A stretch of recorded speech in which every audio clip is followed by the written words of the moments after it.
At ito na nga mga kababayan, Master Judea na naman, at sa video na ito pag-uusapan po natin ang sorpresang bisita diyan sa Duterte Quezon City Rally. Walang iba kundi si Kitty Duterte at ang kanyang ina na si Ma'am Hanilet Avancenia para magsalita sa entablado na talaga naman na bumuhos ang emosyon at bumuhos ang luha dahil sa panaghoy ng isang anak na naghihinagpis dahil ninakaw, kinidnap ang kanyang ama na magaling na presidente na walang iba kundi si President Duterte. Pag-uusapan po natin yan, mga kababayan, pagkatapos lang ng ilang paalala. Banateros ay hindi magigiba. Banateros ay hindi nag-iisa.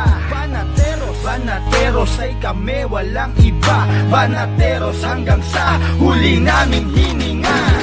Yan ang banateros, walang inuurungan. Pag tama palakpakan, pag mali ay babanatan. Yan ang banateros, boses ng ordinaryong Pilipino. Banateros ay walang makakaawan.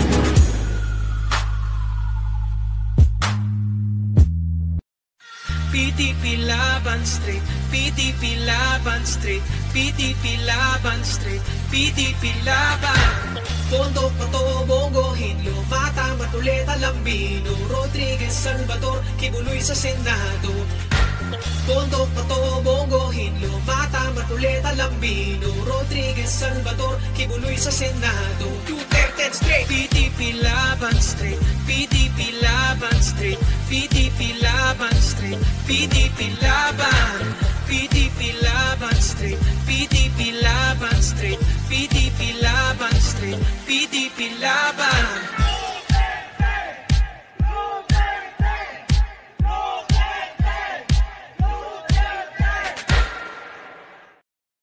At yan na nga mga kababayan, magandang araw Luzon, Visayas, Mindanao at sa mga kababayan nating OFW, mga immigrants sa iba't ibang panig ng mundo, magandang araw po sa inyong lahat.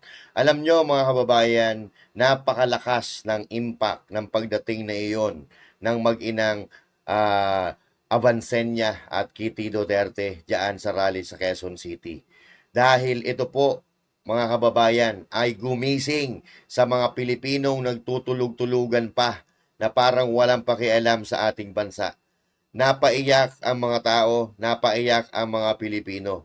Galing po tayo kanina dyan sa Quezon City. Kahit walang ayuda, kahit walang ipinamimigay na pera, bumabaha ng taga-suporta ang PDP Laban. At talagang nakikita natin ngayon na ang Duterte ay talaga namang sinusuportahan na ng majority ng mga Pilipino. Palakpakan po natin. At syempre, mga kababayan, pasensya na po at medyo nawala tayo ng ilang araw dahil medyo nagkasakit po tayo, sinipon, nawalan tayo ng boses at yung boses natin ay kinoconserve natin para sa pagsasalita dyan sa mga rally-rally para ipresenta natin si Pastor Apollo Sigibuloy. Pero ganun pa man, tayo ay lalaban hanggang dulo, mga kababayan. Konting pahinga lang yan. At eto, magaling na tayo. Tayo ay magbabalik na naman. Bukas, bakbakan na naman, mga kababayan. So pag-usapan po natin, ito, mga kababayan, na biglang pagdating ng mag-inang Kitty Duterte at Hanilet Avancenia diyan sa rally sa Quezon City. Ang sabi ko nga, mga kababayan, napakalaking tulong nito sa PDP Laban, lalo-lalo na sa ating mga kandidato na diyan sa Duterte. Dahil ito naman ang hinahangad natin na mayroong kahit isang Duterte na umakyat sa entablado sa kada rally na ginagawa ng Duterte candidates at kanina naganap, mga kababayan, ang pagbuhos ng emosyon, pagbuhos ng luha dahil sa damdamin ng naghihinagpis na anak ng isang dating presidenteng maraming nagawa sa Pilipinas na biglang kinidnap, dinukot at ipinagkanulo sa mga banyaga ng mga halimaw, mga demonyo na leader ng bansang ito. Mga kababayan, kanina sa QC galing po tayo dyan. Napakaraming tao, hindi mahulog ang karayom, umulan pa, pero hindi natinag yung mga tao. At ngayon nga, sa bandang kalaunan, kalagitnaan ay biglang dumating ang mag-inang Hanilet at Kitty Duterte na lalong nagpalakas ng loob ng ating mga kandidato dahil alam nila na ang pamilyang ito, Duterte, ang pamilyang Duterte ay mahal na mahal ng mga Pilipino. At lalong mamahalin dahil sa kababaang loob ng mga Duterte, lalo na ng bunsong anak ni PRRD na walang iba kundi si Kitty Duterte. Mga kababayan, i-ready nyo na po ang inyong panyo dahil sigurado ako maiiyak po kayo dito sa mga tagpo na ito. Panoorin po natin, mga kababayan. Quezon City, iba magpasabog ang rally ni Bong Suntay. Dahil ngayong gabi, because of talagang dahil ramdam na natin ang galit at hagupit na ginawa kay Tatay Digong. Nandito po ngayon ang mag-inang si Hanilet Avancenia at si Veronica Kitty Duterte!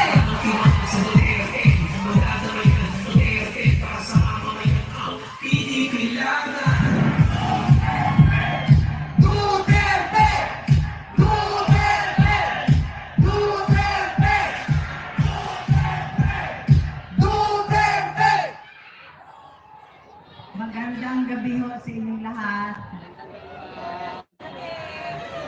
Kumusta ho kayo? Hoy! Video! Dapat yung anak ko lang magsasalita eh. Sabi ko, ano pa gusto niyo marinig? Gusto niyo marinig yung lahat ng sakit sa dibdib?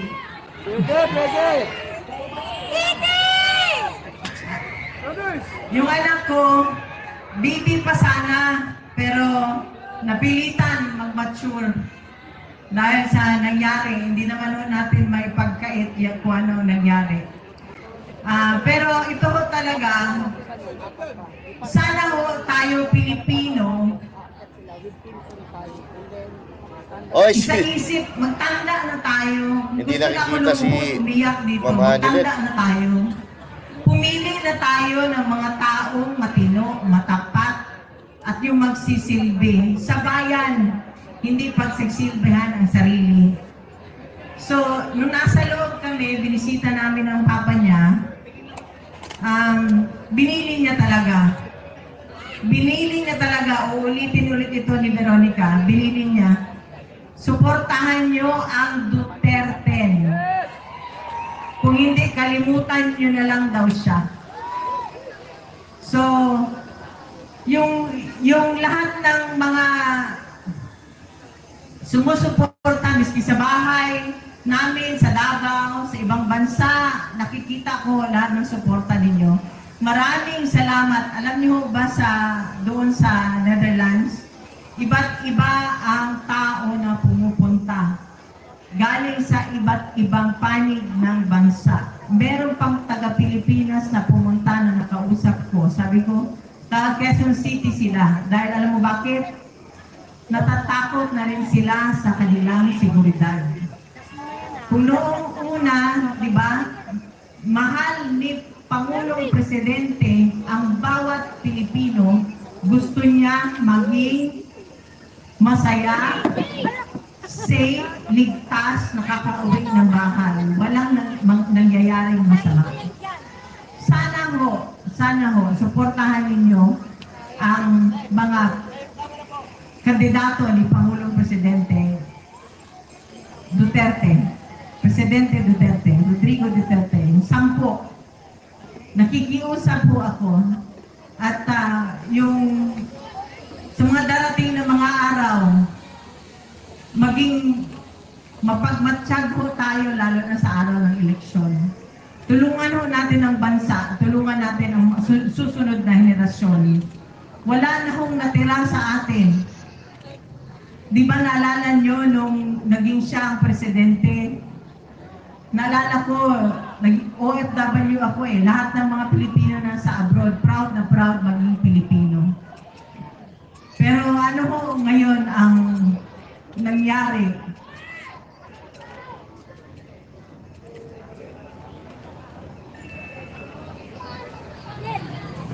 Kung kayo ang nasa sitwasyon namin nung nandun kami sa Villamor, hanggang ngayon nananaginip pa rin ako. Parang hanggang ngayon hindi pa rin ako makapaniwala. Gusto ko humingi ng tulong, di ko alam kung saan. So kaya ngayon, nandito kami, nagsasalita. Humingi kami ng tulong ninyo. Suportahan nyo ang Duterte.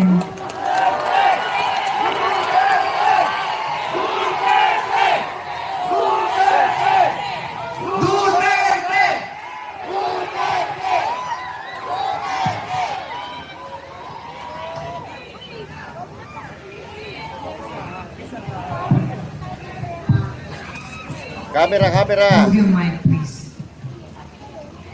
Ganda mo! Kitty!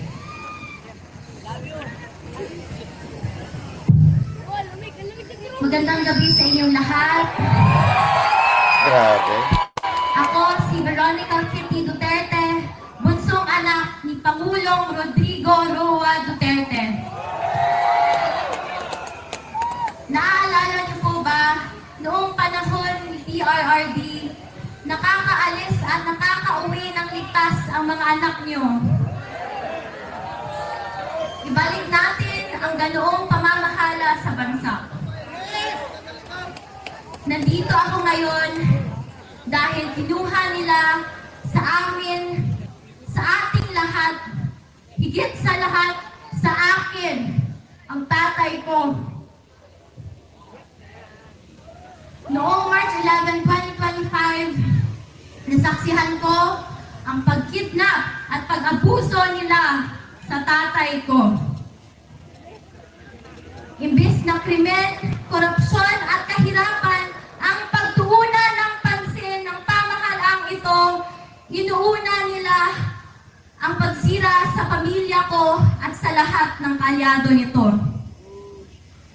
Pumili tayo ng matino at matapat sa paglilingkod kasi kung hindi, kawawa tayong lahat at ang mga susunod na henerasyon.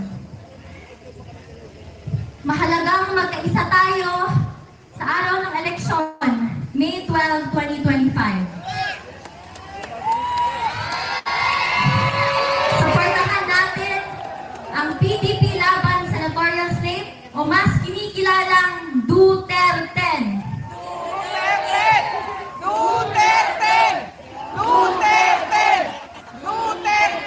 Mag-vote straight tayo at mag-block vote tayo upang mahirapan silang mandaya.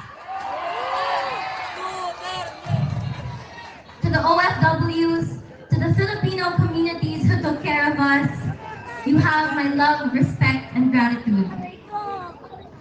Sa katauhan na nagpakita o walay undang nga paghigugma o pagsuporta, daghang salamat kay Wami Linyo Biyae. Kamo ang nagapakusog sa among tanan. May iaabot ako ng personal na mensahe ng tatay ko sa bawat Pilipino. Sabi niya, I did what I could for my country. And you are all in my heart. Pangalawa, sabi niya, kung kakalimutan niyo lang rin ang Duterte, kalimutan niyo na lang rin siya. Mga kababayan, huwag natin kalimutan ang bilin ni Tatay Digong. Sa mga kabataan, hinihikayat ko kayong magbantay sa mga boto dahil dito nakasalalay ang kinabukasan nating lahat. Maraming salamat po and God save the Philippines. Pilipinas, Duterte pa rin! Duterte! Duterte! Iniimbitahan ko po lahat ang Team Suntay, pinangungunahan ni Congressman Bong Suntay at ang kanyang pamangkin na si Mix Suntay, Attorney Mix Suntay at si Kiko Del Mundo kasama ang Duterte candidates Senator Rodante Marcoleta, Senator Raul Lambino, Senator Philip Salvador, And representing Senator Pastor Quiboloy, Attorney Boca Torreon, together with Senator Jamie Hinlo, Hanilet Avancenia, and Kitty Duterte.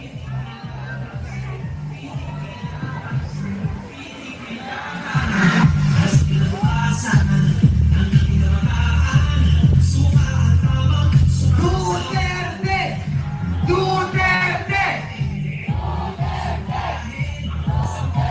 Sabay-sabay natin kantahin. Kung pwede nyo buksan ang inyong mga flashlight, buksan po ninyo.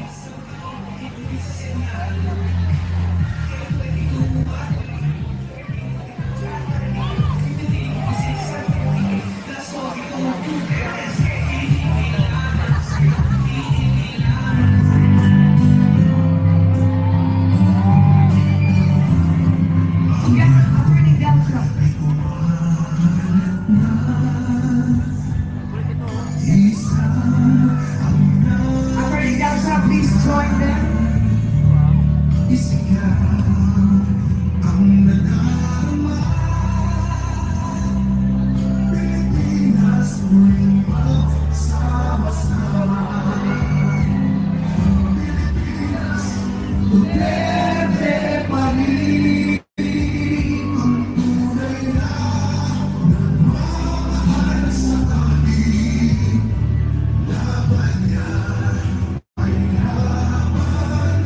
Sing with us, Pilipinas, Duterte pa rin.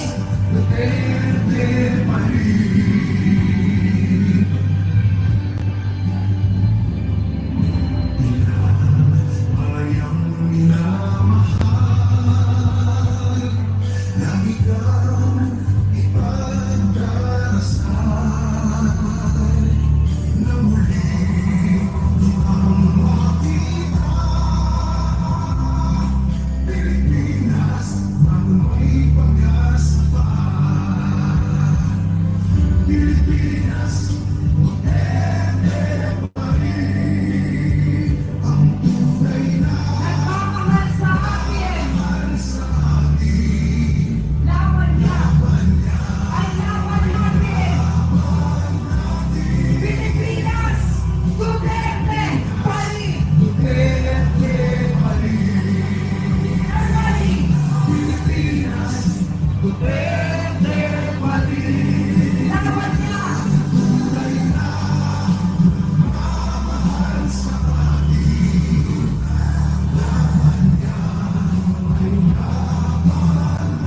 Everybody say, Pilipinas.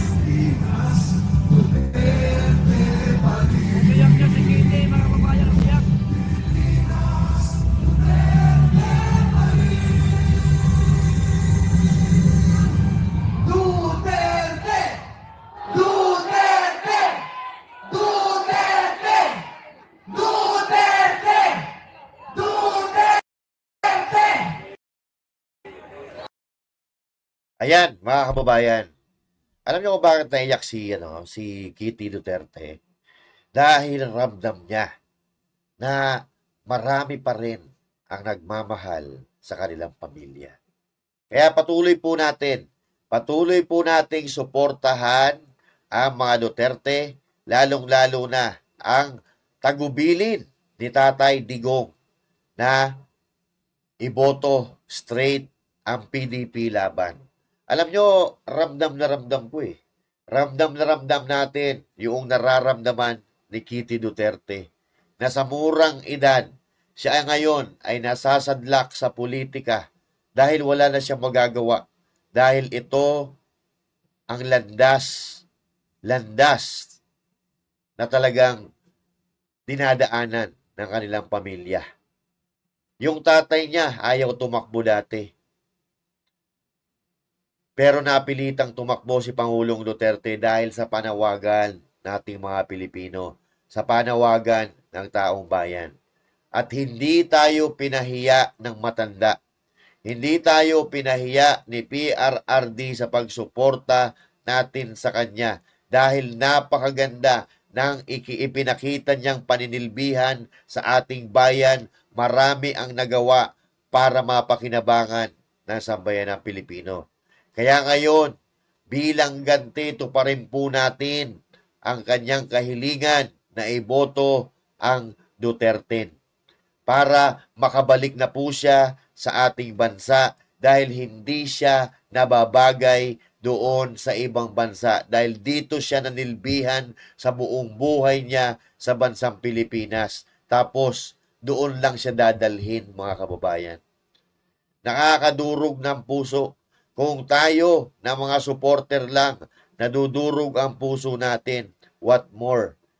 Itong kanyang pamilya, lalong-lalo na ang kanyang bunsong anak na si Kitty Duterte. Tulungan po natin sila, mga kababayan. Ito na ang pagkakataon. Ito na ang ating pag-asa. Maraming salamat, Kitty Duterte, Ma'am Hanilet Abansenya, sa iyong pagpapakita ng suporta sa ating Duterte candidates na alam ko nagpapalakas ng loob nila para ituloy ang laban na ito hanggang dulo ng matatag para ayusin ang Pilipinas. Pero mga kababayan, tingnan po natin yung mga close-up video. Ito po ng kaganapan kanina. Close-up. Yung umiiyak si Kitty Duterte. Okay? Tanggalin muna natin to. At talaga namang mararamdaman mo ang kanyang hinagpis bilang anak na parang ninakawan ng tatay na sana ay kapiling niya ngayon. Nayayakap niya. Pero ipinagkanulo ng mga demonyo na namumuno sa ating bansa. Share screen.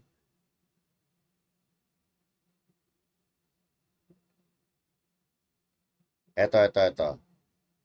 Yung umiyak si Kitty.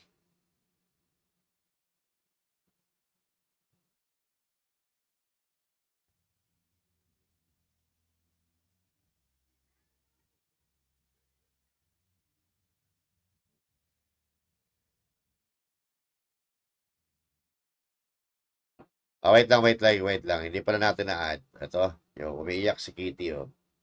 Kawawang bata to. Oo. Kawawang bata na musmus pa. Dapat ito yung nag-i-enjoy sa kanyang kabataan. Pero dahil sa ginawa sa kanyang ama, eto na, naghihinagpis. At nakikita ko, papasok na ito sa politika. Kaya umanda-handa na kayo, mga kababayan, dahil may Duterte na babangon, may Duterte na naman na bagong uusbong.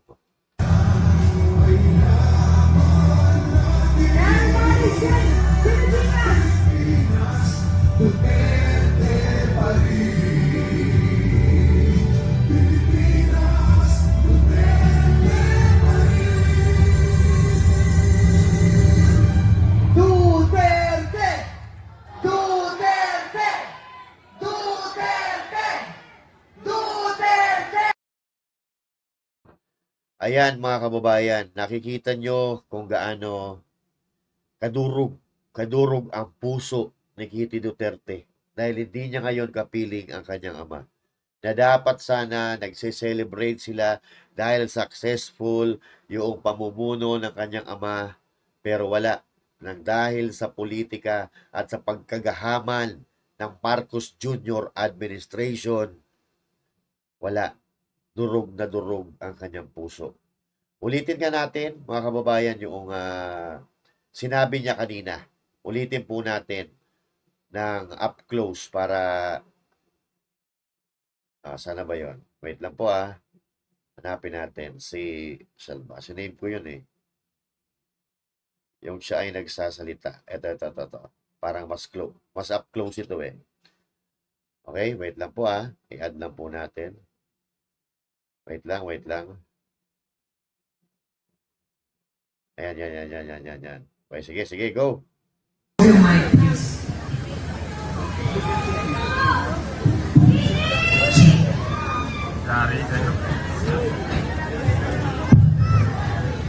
Magandang gabi sa inyong lahat. Ako si Veronica Kitty Duterte, bunsong anak ni Pangulong Rodrigo Roa Duterte. Naaalala niyo po ba, noong panahon ni PRRD, nakakaalis at nakakauwi ng ligtas ang mga anak niyo? Ibalik natin ang ganoong pamamahala sa bansa. Nandito ako ngayon dahil kinuha nila sa amin, sa ating lahat, higit sa lahat, sa akin, ang tatay ko. Ayan. Grabe. Ay, pero matapang pa rin si Kitty, mga kababayan. Oo. Dahil kung mahina-hina, umpisa pa lang, iiyak na siya eh. Pero dito nakikita natin na pinakita talaga niya yung kanyang tapang. Sa araw ng Eto, up close. Up close. mahalagang mag-isa tayo sa araw ng eleksyon, May 12, 2025. Suportahan natin ang PDP laban sa senatorial slate o mas kinikilalang Duterte.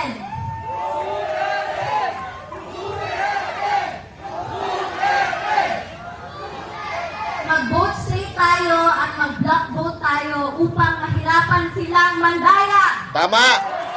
Yan. Para mahirapan silang mandaya. Yan. Yan po ang sinasabi natin sa block voting.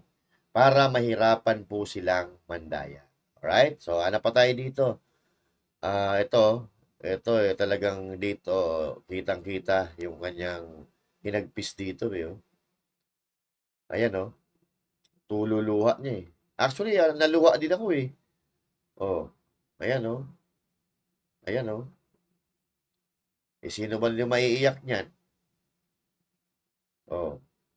Na yung tatay mo, ikidnapin. Diba? Oh. Saan pa ba? Ito. Ito yung buo ata ito eh. Wait lang ah. Wait lang ah. Ito. Hindi ba ito. Dito tayo sa ano, up close. Ako si Veronica Kitty Duterte, bunsong anak ni Pangulong Rodrigo Roa Duterte. Naaalala niyo po ba, noong panahon ni PRRD, nakakaalis at nakakauwi ng ligtas ang mga anak niyo? Ibalik natin ang ganoong pamamahala sa bansa. Nandito ako ngayon dahil kinuha nila sa amin, sa ating lahat, higit sa lahat, sa akin, ang tatay ko. Noong March 11, 2025, nasaksihan ko ang pagkidnap at pag-abuso nila sa tatay ko.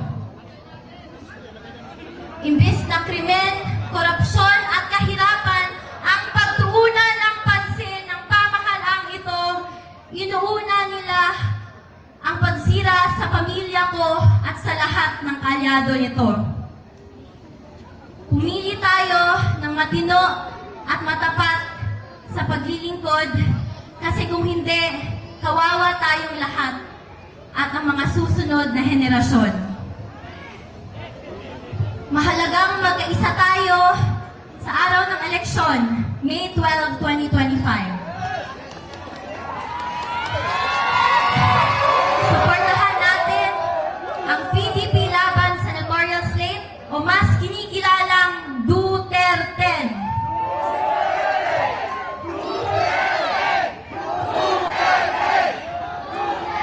Mag-vote straight tayo at mag-block vote tayo upang mahirapan silang mandaya.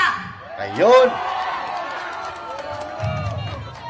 To the OFWs, to the Filipino communities who took care of us, you have my love, respect, and gratitude.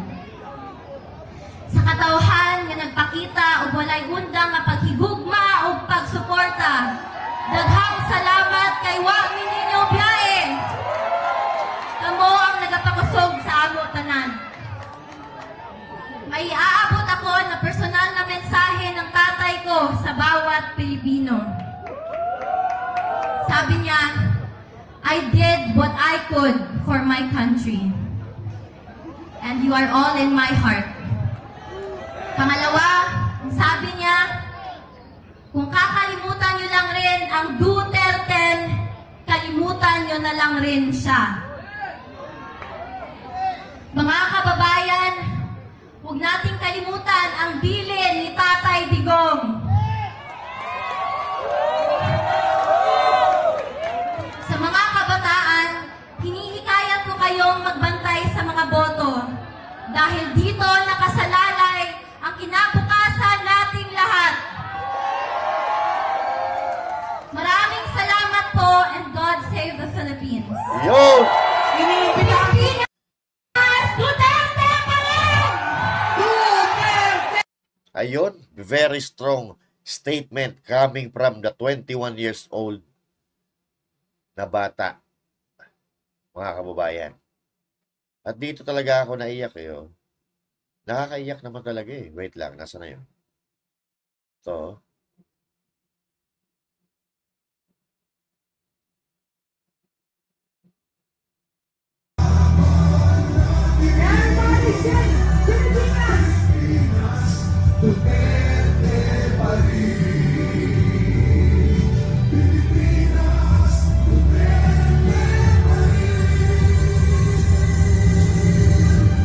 Duterte! Duterte! Duterte! Duterte! Ayun. So yan, mga kababayan. Eto sigurado, maya-maya lang, ha? Maya-maya lang sabog itong video na ito ni Kitty Duterte. At mapapanood ito ng sambayanang Pilipino at lalong magpapalakas sa Duterte. Asahan niyo po yan, mga kababayan. Sasabog ito at talaga namang magigising ang mga puso na may konsensya, magigising dito kay Kitty Duterte. Maliban na lang doon sa mga sunod-sunurang bulag-bulagan ng mga tanso, mga bulag-bulagan at mga galit na galit talaga sa mga Duterte dahil naapektuhan sila nung ginawa ni Pangulong Duterte. Pero kung ikaw ay nagmamahal sa bayan mo at marinig mo ito mga sinabi ni Kitty Duterte, aba, boboto ka straight PDP laban. Tandaan natin, mga kababayan, na nung panahon ni Pangulong Duterte, napakinabangan natin ang kanyang pamumuno. Kumpara ngayon, na para tayong nasa impyerno. Mga kababayan, magkita-kita po tayong muli. At this is Master Judea saying thank you. God bless you all. And to God be the glory. Iboto po natin. Number 53 sa balota, Pastor Apollo Sikibuloy and straight Duterte candidates. Ayusin po natin ang Pilipinas. Maraming salamat po.